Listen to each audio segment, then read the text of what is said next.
જય સ્વામિનારાયણ. શ્રી સ્વામિનારાયણ વિદ્યાસાગર સ્કૂલના ઓનલાઈન શિક્ષણમાં આપ સૌ વિદ્યાર્થી મિત્રોનું હાર્દિક સ્વાગત કરું છું. વિદ્યાર્થી મિત્રો, આજે આપણે ધોરણ 12 આર્ટ્સની અંદર સમાજશાસ્ત્ર વિષયનો અભ્યાસ કરતા હતા.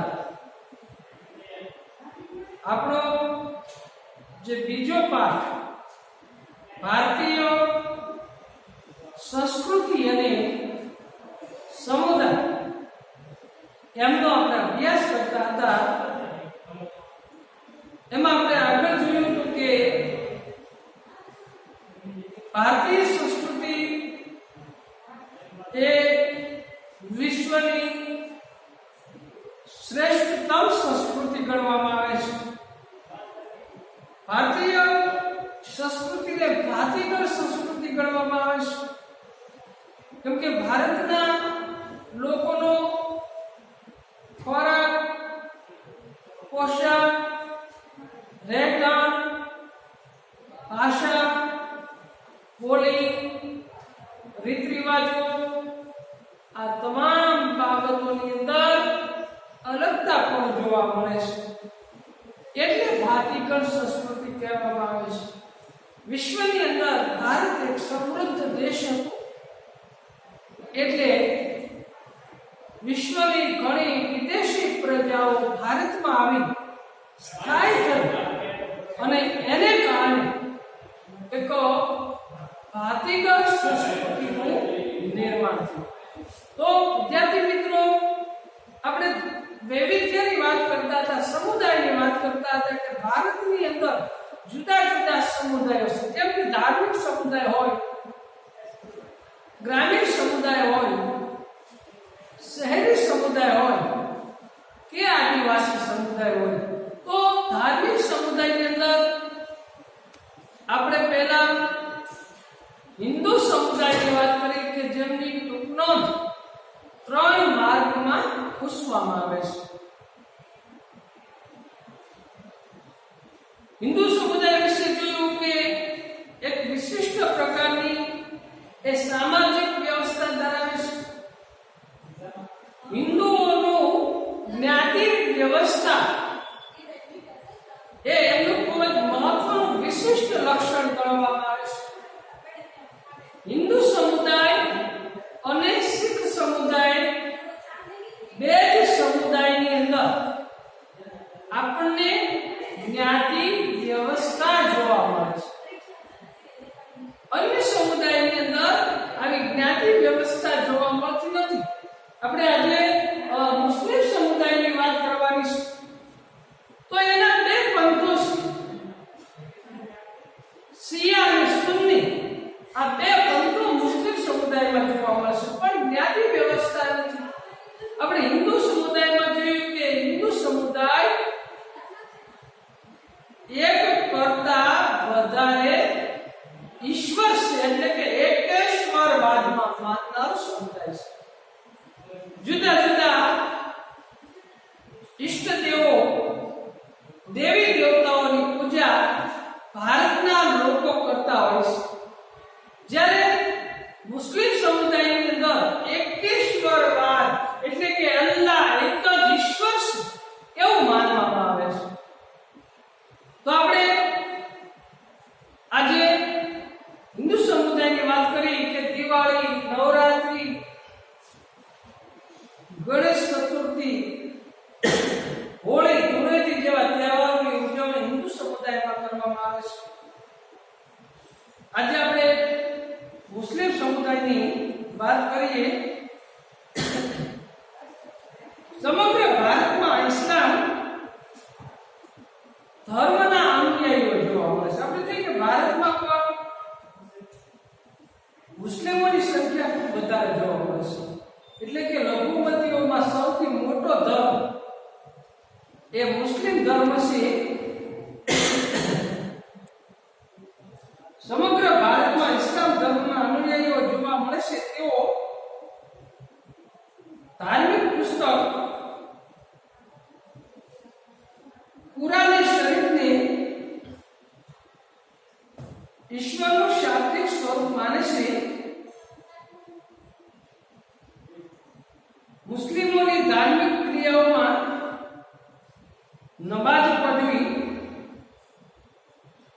રોજા, આપણે જોઈએ કે રમજાન માસની અંદર મુસ્લિમ ધર્મના લોકો રોજા રહેતા હોય છે.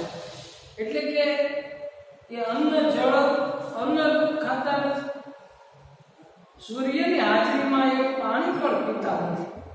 તો મુસ્લિમ સમાજના લોકો જ્યારે રોજા રહે છે ત્યારે સૂર્ય ઉગે ત્યાંથી અસ્ત થાય ત્યાં સુધીમાં એ અન્ન જળ કાંઈ પણ લેતા નથી અને આ રીતે ઉપવાસ કરે છે. એટલે કે રોજા અને હજ સાઉદી અરેબિયામાં જે મક્કાની મસ્જિદ આવેલી છે ત્યાં ભારતના અને અન્ય વિશ્વના મુસ્લિમ સમાજના લોકો હજ યાત્રા માટે જાય છે. હજને મહત્વ પડી છે. મોહમ્મદ પૈગંબરે સ્થાપેલો ઇસ્લામ ધર્મ એકેશ્વરવાદમાં માને છે. આપણે જોઈએ કે હિન્દુઓ અનેકેશ્વરવાદમાં માને છે, જ્યારે મુસ્લિમ સમાજના લોકો એકેશ્વરવાદમાં માને છે. કોઈ પણ મુસ્લિમે શરીયતના નિયમોનું પાલન કરવું ફરજિયાત છે. શરીયતના નિયમ મુસ્લિમ સમાજમાં એવું જે ધાર્મિક પુસ્તક છે કુરાન અને શરીયત, અને એમાં શરીયતના નિયમો આપેલા છે, એનું પાલન કરવું પડે છે. હજ યાત્રાને ઇસ્લામ ધર્મમાં શ્રેષ્ઠ માનવામાં આવે છે. મક્કામાં આવેલ પવિત્ર કાબાના દર્શનથી હજ થાય છે. સાઉદી અરેબિયામાં મક્કામાં જે કાબાના દર્શન કરવામાં આવે છે તેનાથી હજ થાય છે. જે પાપમાંથી મુક્તિ આપે છે તેઓનું દ્રઢપણે માનવું છે. ઇસ્લામ ધર્મમાં તૌહીદ, નમાઝ, રોજા, ઝકાત, હજ તેમજ ખેરાત એ ધાર્મિક વિધિઓ છે. 5 વખતની નમાઝ કરવી જરૂરી ગણાય છે. મુસ્લિમ ધર્મની અંદર નમાઝ જે પઢવામાં આવશે 5 વખત નમાઝ પઢવી એને મુખ્ય અને જરૂરી માનવામાં આવશે. આવકનો અમુક હિસ્સો ખેરાત રૂપે આપવો. આપણે જેમ દાન આપીએ છીએ હિન્દુ ધર્મની અંદર, એમ મુસ્લિમ ધર્મમાં જે આવક આવે એમાંથી અમુક હિસ્સો દાન સ્વરૂપે આપવો, એટલે ખેરાત રૂપે આપવો ફરજિયાત હોય છે. ઇસ્લામમાં હિજરી પંચાંગ મુજબ ધાર્મિક બાબતો, લગ્ન અને ઉત્સવની ઉજવણી થાય છે. મોહરમથી મુસ્લિમોનું નવું વર્ષ થાય છે. વિદ્યાર્થી મિત્રો, જેમ હિન્દુઓનું નવું વર્ષ દિવાળી પછી શરૂ થાય છે, એમ મોહરમ પછી મુસ્લિમોનું નવું વર્ષ શરૂ થાય છે. ઇસ્લામમાં રમજાન એ સૌથી પવિત્ર મહિનો ગણાય છે. હિન્દુ ધર્મમાં આપણે જોઈએ કે શ્રાવણ માસને પવિત્ર માસ ગણવામાં આવે છે, એમ મુસ્લિમ ધર્મમાં રમજાન માસને પવિત્ર ગણવામાં આવશે. જેમાં સ્ત્રી પુરુષો આત્મકલ્યાણ શુદ્ધિ માટે ઉપવાસ કરે છે. જેમાં ચંદ્ર દર્શનને મહત્વ આપે છે. તેમના ધાર્મિક સ્થાનને મસ્જિદ કહે છે. હિન્દુના ધાર્મિક સ્થાનને જે મંદિર કહેવાય છે, જે મુસ્લિમોના ધાર્મિક સ્થાનને મસ્જિદ કહેવામાં આવશે, જ્યાં તેઓ સામૂહિક નમાઝ અદા કરે છે. ઇસ્લામ ધર્મના અનુયાયીઓ મૃત્યુ બાદ દફન વિધિ કરવામાં આવે છે. તો મુસ્લિમ ધર્મની અંદર આપણે જોઈએ કે હિન્દુ ધર્મના વ્યક્તિ જ્યારે મૃત્યુ પામે ત્યારે એમને અગ્નિ સંસ્કાર આપવામાં આવે છે. એટલે કે લાકડામાં એમને બાળીને અગ્નિ સંસ્કાર કરવામાં આવે છે. જ્યારે મુસ્લિમ ધર્મના જે લોકો છે એને દફન વિધિ કરવામાં આવે છે. દફન વિધિ એટલે ઊંડો ખાડો ખોદી એમની અંદર દાટી દેવામાં આવે છે. વિદ્યાર્થી મિત્રો, એક લેખમાં વાંચ્યું કે મુસ્લિમોમાં દફન વિધિ શામિલ. તો એમાં લખ્યું હતું કે Iran, Iraq, Kuwait, Jordan, Syria આ બધા આખાતી દેશોની અંદર પેલા મુસ્લિમ ધર્મના લોકો હતા. આજે પણ રહે છે. આ એવા પ્રદેશો છે કે જ્યાં પાણી નથી. રેગિસ્તાન તેને કહેવામાં આવે છે. રણ વિસ્તાર આવેલા છે. વરસાદ પડતો નથી. કુવા ખોદે ત્યારે ખનિજ તેલ પ્રાપ્ત થાય છે. એટલે વરસાદ ના હોય તો વૃક્ષ ના હોય, લાકડા ના હોય. એટલે એક પ્રાચીન સમયથી કોઈ વ્યક્તિ મૃત્યુ પામી તો એને ઊંડો ખાડો કરીને દફનાવવામાં આવતા હતા. આવી એક લેખની અંદર આ વાંચેલું છે. તો આવી દફન વિધિમાં કરવામાં આવે છે. મુસ્લિમો શિયા અને સુન્ની બે વિભાગોમાં વિભાજિત છે. મુસ્લિમ ધર્મના બે પંથો છે, શિયા અને સુન્ની. આ બે પ્રકારના મુસ્લિમો જોવા મળે છે. શિયા કરતા સુન્ની મુસ્લિમોની સંખ્યા ભારતમાં વધુ છે. તેમના ધર્મગુરુને ઇમામ કહે છે. રમઝાન, ઈદ, મોહરમ એ તેમના ધાર્મિક ઉત્સવ છે. તો ઇમામ મુસ્લિમ ધર્મનો જે ધર્મગુરુ છે એને ઇમામ કહેવામાં આવે છે. અને મોહરમ, રમઝાન એ તેમના ધાર્મિક ઉત્સવ છે. તો વિદ્યાર્થી મિત્રો, મુસ્લિમ ધર્મની વાત કરી. ત્યાર પછી ખ્રિસ્તી સમુદાય. આજે વિશ્વની અંદર જો વાત કરીએ તો ખ્રિસ્તી સમુદાયના લોકોની સંખ્યા વિશ્વમાં સૌથી વધુ છે. ભારતમાં તો માત્ર 2.32% ખ્રિસ્તીઓ જોવા મળે છે. પણ જાજા દેશોની અંદર ખ્રિસ્તી ધર્મના લોકો વધારે જોવા મળે છે. તો ખ્રિસ્તી ધર્મના પણ બે પંથો છે. જેમ મુસ્લિમોમાં આપણે જોયું કે શિયા અને સુન્ની, એમ ખ્રિસ્તી ધર્મમાં પ્રોટેસ્ટન્ટ અને કેથોલિક આવા બે પ્રકારના પંથો જોવા મળે છે. તો જોઈએ આપણે ખ્રિસ્તી સમુદાય મોટા ભાગે 3 ભાગમાં એટલે કે ડી વિભાગમાં ખ્રિસ્તી સમુદાય અથવા હિન્દુ સમુદાય બે ગ્રુપોમાંથી વારંવાર પૂછાતી હોય છે. ભારતમાં હિન્દુ મુસ્લિમ ધર્મની વસ્તી કરતા ખ્રિસ્તીઓની વસ્તી ખૂબ ઓછી છે. એટલે કે માત્ર 2.30% ખ્રિસ્તીઓ જ ભારતમાં જોવા મળે છે. ભારતમાં તેઓ ગોવા, મહારાષ્ટ્ર,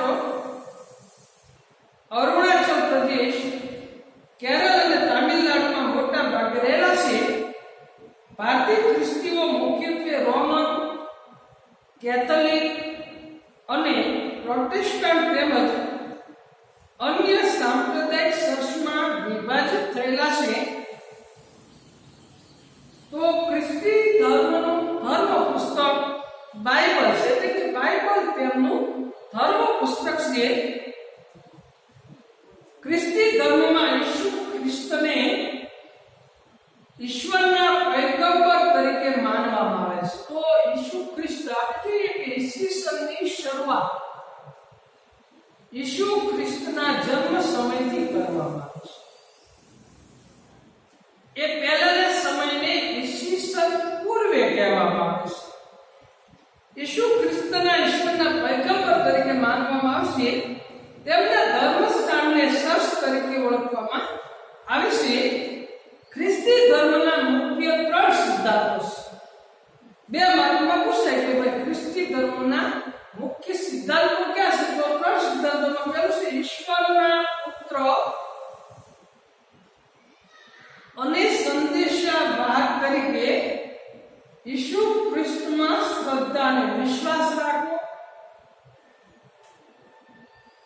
બીજું સેવા કરવી, ત્રીજું પડોશી પ્રત્યે પ્રેમ અને સહિષ્ણુતા, એટલે કે જ્યારે દુઃખનો સમય હોય ત્યારે પડોશીને આપણે મદદ કરવી જોઈએ, એની પ્રેમ રાખવો, સહિષ્ણુતા દાખવવી.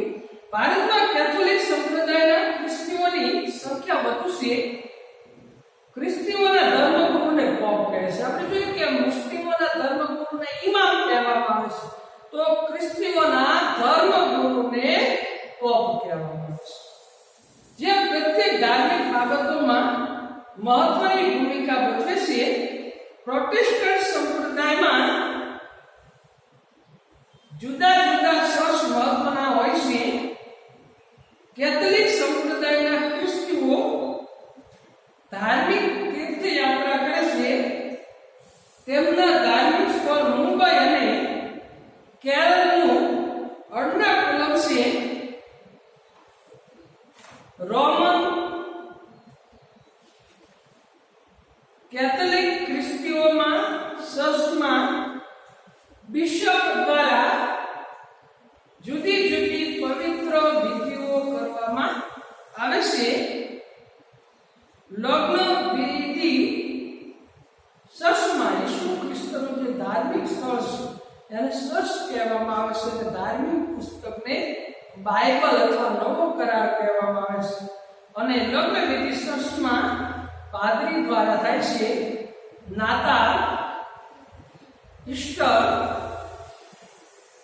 ગુડ ફ્રાઈડે વગેરે તેમના તહેવારો છે. તો આ બધા ખ્રિસ્તી ધર્મના તહેવારો છે. ત્યાર પછીનો ધર્મ છે જૈન ધર્મ, જે હિન્દુ ધર્મમાંથી છૂટો પડેલો એક ધર્મ છે. હિન્દુ ધર્મમાંથી 3 ધર્મ અસ્તિત્વમાં આવ્યા: બૌદ્ધ, જૈન અને ત્રીજો ધર્મ છે શીખ ધર્મ. તો જૈન ધર્મ જોઈએ, ભાવનગરની અંદર પાલિતાણા ખાતે જૈન ધર્મનું મોટું તીર્થધામ આવેલું છે. એટલે ભાવનગરની અંદર જૈન ધર્મના વધારે લોકો જોવા, હિન્દુ ધર્મના વધારે, પણ તીર્થધામ હોવાથી પાલિતાણા ખાતે જૈન ધર્મના લોકો આવતા હોય છે. ભારતમાં જૈન ધર્મના અનુયાયીઓની સંખ્યા ઓછી છે.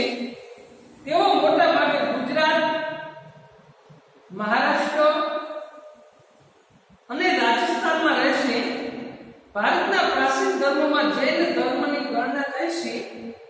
જૈન ધર્મના 24 તીર્થંકરો થયા, જેમાં પ્રથમ ઋષભદેવ અને 24માં મહાવીર સ્વામી છે. આપણે જોઈએ કે 24 તીર્થંકરો જૈન ધર્મની અંદર જોવા મળે છે. એમાં સૌ પ્રથમ ઋષભદેવ અને છેલ્લા તીર્થંકર મહાવીર સ્વામી છે. જૈન સમુદાયમાં શ્વેતાંબર અને દિગંબર એટલે કે વસ્ત્ર ન પહેરનાર એવા વિભાગો છે. હિન્દુ ધર્મની જેમ જૈન ધર્મ આત્મા કર્મનો સિદ્ધાંત અને જીવન મૃત્યુમાં માને છે. ઉપવાસને સ્વશુદ્ધિ માટેની તપશ્ચર્યા કરે છે. વૈચારિક શુદ્ધિ માટે માનસિક શિસ્તને મહત્વ આપે છે. તેમનું ધાર્મિક પુસ્તક કલ્પસૂત્ર છે. આપણે જોઈએ કે મુસ્લિમોનું ધાર્મિક પુસ્તક કુરાન શરીફ છે. હિન્દુઓનું ધાર્મિક પુસ્તક શ્રીમદ ભગવદ ગીતા છે. ખ્રિસ્તીઓનું ધાર્મિક પુસ્તક બાઇબલ છે. તો જૈન ધર્મનું ધર્મ પુસ્તક કલ્પસૂત્ર છે. તેઓ અનેકાંતવાદ, પરલૌકિકવાદ, અહિંસા, કર્મ, ધર્મ, મોક્ષ, સત્ય, અસ્તેય, અપરિગ્રહના તત્વના જ્ઞાનમાં માને છે. તો આ રીતે જૈન ધર્મના લોકો એમનું ધાર્મિક પુસ્તક કલ્પસૂત્ર છે. અનેકાંતવાદ, પરલૌકિકવાદ, અહિંસા, કર્મ, ધર્મ, મોક્ષ, સત્ય એમાં માને છે. તો વિદ્યાર્થી મિત્રો, આજે આપણે ધાર્મિક સમુદાયની અંદર હિન્દુ ધર્મ, મુસ્લિમ ધર્મ, ખ્રિસ્તી ધર્મ અને જૈન ધર્મની વાત કરી. એમાંથી આપણે ખ્રિસ્તી ધર્મ વિશે આપણે ટૂંકનો છે કાર્યમાં લખવાની છે. અને હવે જ્યારે મળીએ ત્યારે વાત કરીશું. તો અહીંયા રાખીએ. જય સ્વામિનારાયણ.